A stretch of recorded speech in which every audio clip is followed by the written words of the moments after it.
Hello and welcome to Wealthologist 2024. It is. It's our very first Wealthologist Live of the year, so we're pretty excited to be doing this. One or two things going on in the world today. A little bit. I mean, yeah. we got maybe an election coming up. Once again, interest rates, all the fun stuff. As we're waiting for folks to kind of come in, I always like to tell my little stories, and this isn't too exciting of a story, but had some fun travel over the past week. Got to go to Vegas. There you go. Now, here's the interesting thing about Chris in Vegas. I don't gamble, so there are no great stories of me gambling and winning big or taking big losses. I think the more interesting story about Chris in Vegas is, as a child, I grew up in California. Right.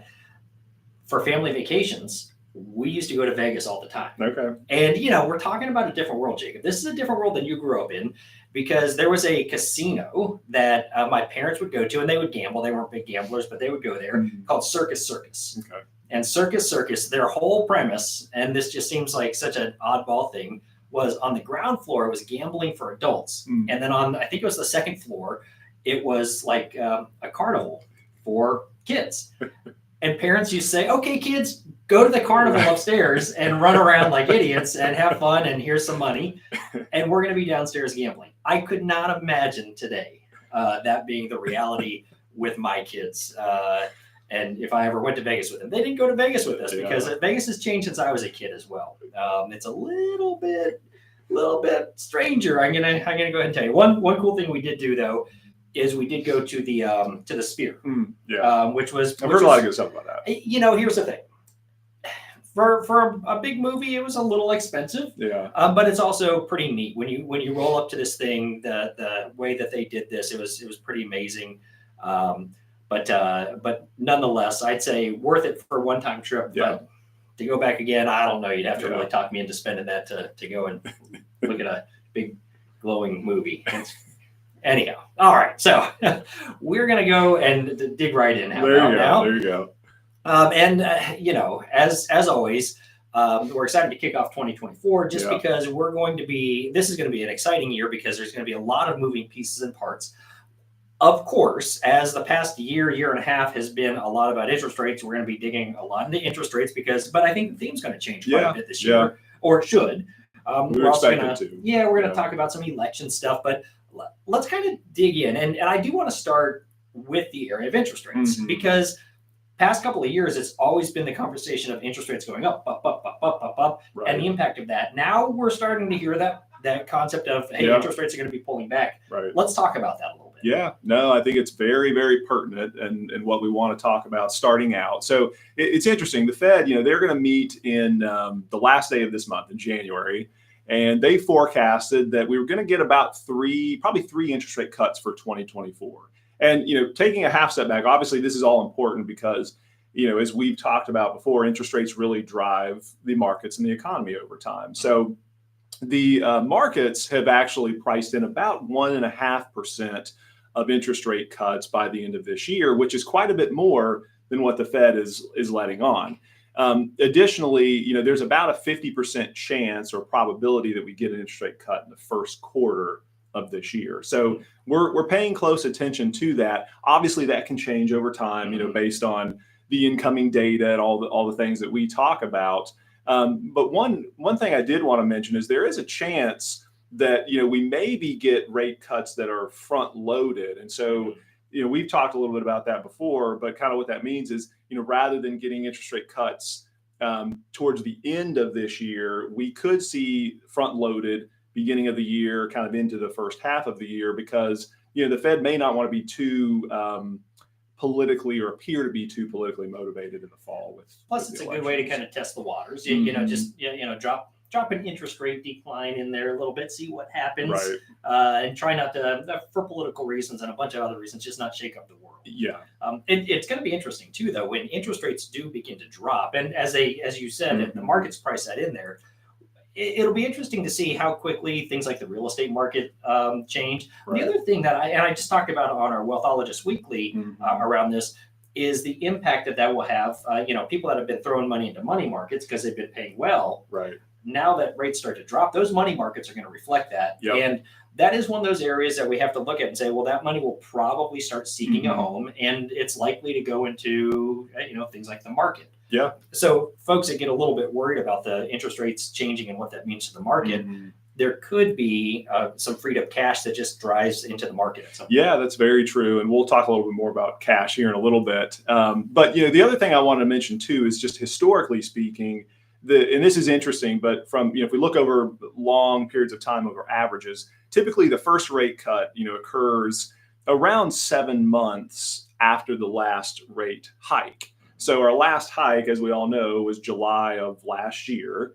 And, that puts us somewhere in the first quarter, if we're looking at those historical averages for where we may see rate cuts moving forward. Right.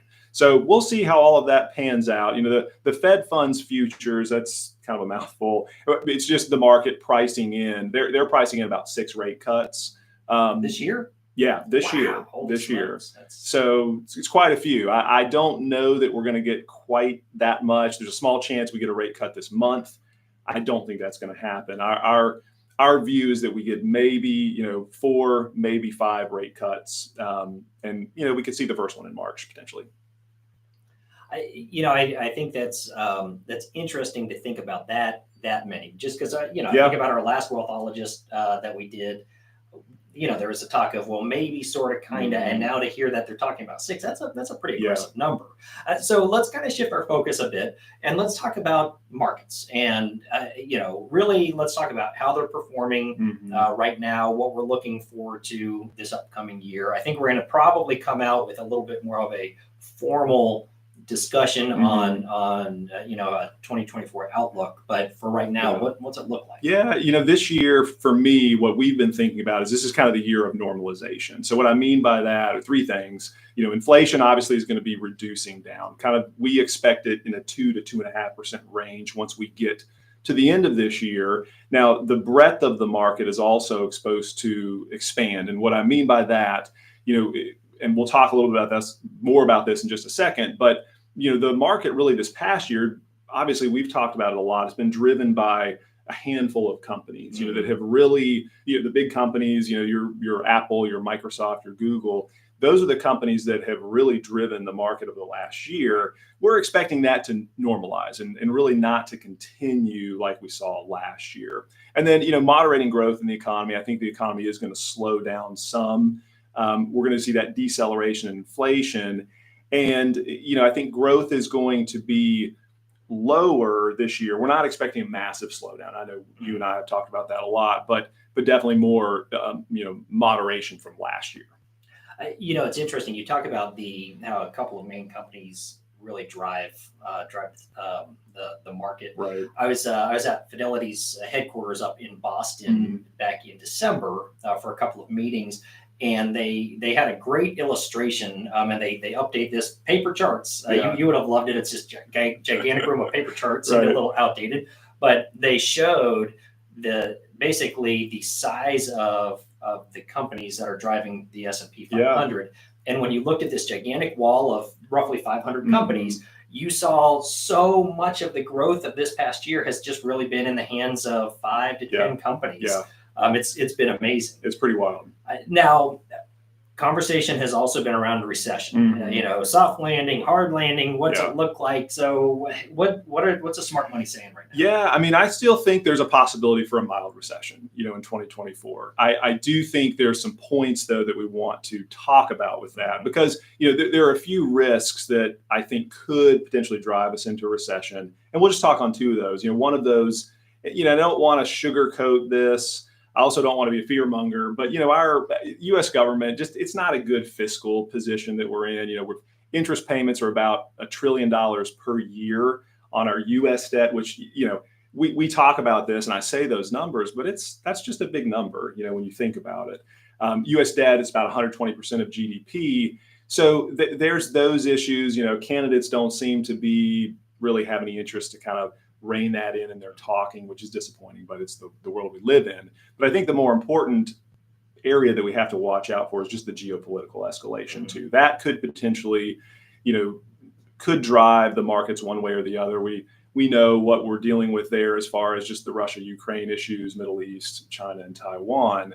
But the thing that's important to just monitor with that, geopolitical issues, they are inflationary by nature. And so especially in the short term, something that we have to watch out for. Sure.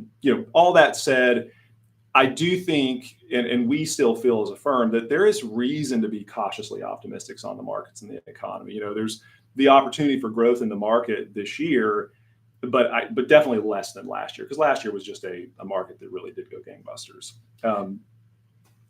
So a little bit of an aside, but I'm going to kind of back up a little bit to what you were saying. You're talking about the current, interest that we're paying, at $1 trillion. I saw a recent study that talked about, because of the increasing interest rates, how that is expected to go up significantly as well. And again, if we're spending 120% of what we have coming in, interest is going to be an ongoing conversation that we're going to have a conversation as taxpayers. Yeah. And I bring that up because obviously we're talking about investing. One of our big passions here at the firm is to talk with our clients about smart tax planning. And the reality is, when I hear those numbers, when I hear war and things like that, and wanting to spend more money in these different areas, Right.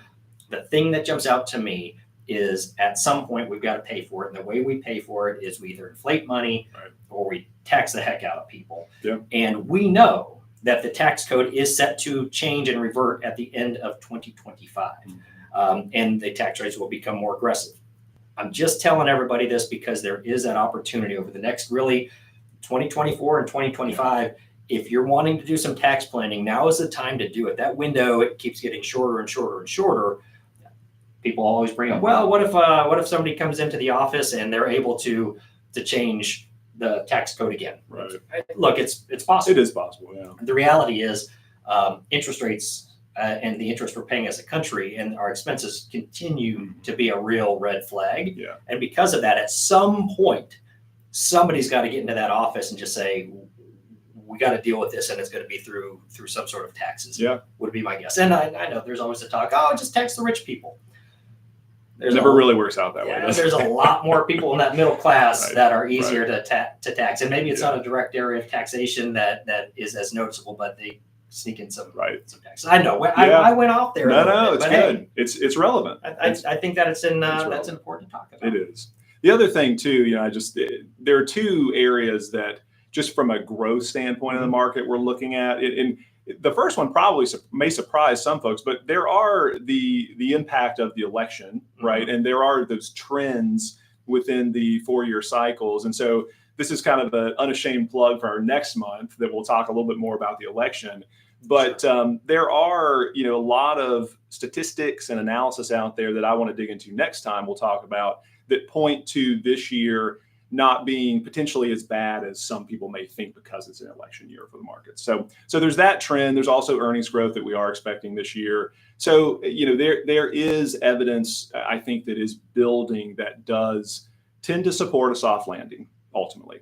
So that's important just to mention as we're talking through the recession risk. So, all right. So we got all this stuff, and it's just such a different conversation than our conversation last year, because again, those interest rates coming down, election is officially here. Where do we see the opportunities? Yeah. I mean, where? And again, we're not talking stupid opportunities where it's like, hey, let's roll the dice and go to Vegas and try and strike it rich. Yeah. But we're talking about what opportunities can we look at this year within the investment portfolios that can be what smart money needs to be doing. Yeah. No, and I think this is the part that I enjoy, and I think we both enjoy talking about, because for our listeners, it's very relevant, because it's how we're managing funds that our clients have entrusted to us. But a couple things just to point out, and I mentioned this earlier, we both talked about it, but that shift from the Magnificent Seven, so the big mega cap tech, mostly tech driven companies that really drove the market last year. We're not expecting that to continue this year. And just to kind of put it in perspective, last year, the big companies, they really crushed those kind of small and what we would call mid-cap stocks by about 20% last year. So it was really, really wild. Also last year, since 1995, we had the narrowest rally in the S&P. So we definitely feel that we're going to get more of a much more broad market in 2024, which again just means we're not going to have just a few companies that are driving returns. We're expecting more participation, I guess is the right word to say it. Which is the argument for diversification. Right. Obviously the past couple of years, being undiversified or under-diversified has had its rewards, but there's also great risk in that. There is. And now we're potentially looking at a market that will actually reward what we consider proper investing strategy, right, which is being a bit more diverse. Yeah, that's right. And from a sector standpoint, we've adjusted our portfolios in a few different ways here recently. The tech sector, we've talked a lot about the Magnificent Seven, but the tech sector still does offer, we feel good opportunity, especially from a longer term perspective, but we've reduced that exposure to some of those expensive mega cap stocks. The other thing that's been interesting is companies that have these technology platforms, things like cybersecurity. That's been an allocation we've moved into because we feel that that's a theme, especially with AI too, becoming more and more relevant, that cybersecurity will be important. And then a couple others that we've also increased some allocations towards are, the industrial kind of automation trend or theme, and then also even infrastructure too. So, those are the changes that, they're not big sweeping changes, but they're adjustments within the portfolios that, we make and we need to be making over time to adjust to the changing environment ultimately. It's kind of what you consider tilting. Mm-hmm. You're not swinging the whole ship, but you're just beginning to realign and readjust where money might be a bit more favorable. Yeah, absolutely. So, kind of as I wrap up my part here with this, I think the reality is, even if we were to hit a recession this year, and Chris and I have talked a lot about this, but the U.S. economy, it does have that sustained strength and staying power, and we're blessed to live in an economy and markets that have the innovation and the ingenuity, and that's not going away. So the underlying dynamics of the economy are strong and resilient. It doesn't mean we're not going to go through periods of slower growth, because I think we may get that this year. That is what we're expecting, but ultimately it just requires us to make those adjustments and really just plan proactively for the scenarios. It's a term that I've heard years and years and years ago, and it was really when we were going through the Great Recession, 2008, 2009, but that the U.S. was the cleanest dirty shirt in the laundry. And, in other words, all countries are going to go through their tough times. But if you have to bet on a country, and if you have to bet on an economy, and you have to bet on a people, U.S. is a good spot to be. And it continues to be that way. Doesn't mean that we don't have our issues. Doesn't mean that we can't hit recessions and stuff. But overall, if I had to put my money on anything, going back to Vegas, I talk a lot about gambling for not being a gambler, don't I? Well, Jacob, thank you for that insight and that input. Again, just so everybody knows, as we go forward in this upcoming year, we've changed the structure of this to really be more economic focused conversations between Jacob and I, where some of the other financial planning topics with Andrew and Corey and Nick are going to be a little bit more sporadic and different things that we're going to be doing. But I do want to go into a segment that we call Hey Hobart, and this is where we take questions from folks that they've sent in, and we answer them live and in person. So the thing I'll tell you is, before we get to the question, if you have a question and you want it answered, you can send it to us at heyhobart@hobartwealth.com. And who knows, you just might be one of those lucky people featured on this. I will tell you, we do have some fun comedians out there that like to ask really goofy questions. And no, we're not going to answer some of those questions just because, hey, we're talking economics, not Chris's favorite pair of shoes and stuff like that. Good questions, though. So today's question, it kind of goes back a little bit what we were talking about, which is we talk a lot about opportunities and investing, but are there any strategies, not investments per se, but strategies or products that we should actually be avoiding right now or stay away from in the next few months or the next year? I guess the things that we'd call a bit more dangerous. Yeah, I have a couple thoughts on that. I'm sure you do too, Chris. But I think from a strategy standpoint, last year, we saw, I think the number was, right now we're sitting about $6 trillion in money market accounts, in cash. And you talked about this just a few minutes ago. But the strategy of kind of, heading for the hills and ducking for cover and going into cash, there were some benefits to that the year before. But last year we had a really, really good market. And yes, cash is paying attractive yields right now. Mm-hmm. But we're in this environment where if we get 4 or 5 interest rate decreases, the cash that's really attractive or the money market's paying good return, it's not going to continue. And so I think we just need to be careful, when we're taking that cash strategy, that now is a time to be looking to say, okay, what are some other opportunities to move into to begin to move away from some of those cash positions? Yeah, it's crazy to think about because we were punished so long with such low interest rates. And I say punished, obviously there's benefits of mortgage rates and stuff like that help fuel the economic growth. But for retirees and savers and conservative folks, interest rates have just been a bear. Yeah. And with that said, to think that we had this short burst where interest rates were really good for those folks, and now it's just like it's rug being pulled out. Right. The reality is low interest rates can be a better fuel for the economy, as well as create cheaper debt for the government, which I think there's an incentive there probably, but maybe a little bit. Any other thoughts on what to avoid? No, I think those were the big ones, that I at least want to chat about today. One thing I'll throw out there that I think, and we've been talking about this internally, is one thing that is kind of an interesting opportunity, I think, right now, and it's a little bit away from just pure financial, but some of the older annuities that were out there, specifically fixed or fixed indexed annuities, they were built on lower interest rates. Right. And because of that, they're not necessarily performing at the level that you may want them to right now. And what we've seen is a lot of opportunity for folks to actually switch out of those, either to go into more liquidity in the markets or go towards annuities that have better rates, better caps associated with them. And it's a conversation we're having with a lot of folks. So if people are out there, I'd say that's an opportunity that really has popped up just in a pretty short window of time. Well, and I think you've mentioned as well, we've talked about interest rates coming down. So there is an opportunity, a limited window of opportunity to be able to get in at the level where rates are now too, which is important. So if you've got questions about anything that we talked about today, or you want to talk more about your specific situation, as always, we're here to help. We're here to give you some perspective. You can always call us 704-553-0123, or you can email us at any time. We're easy to get a hold of.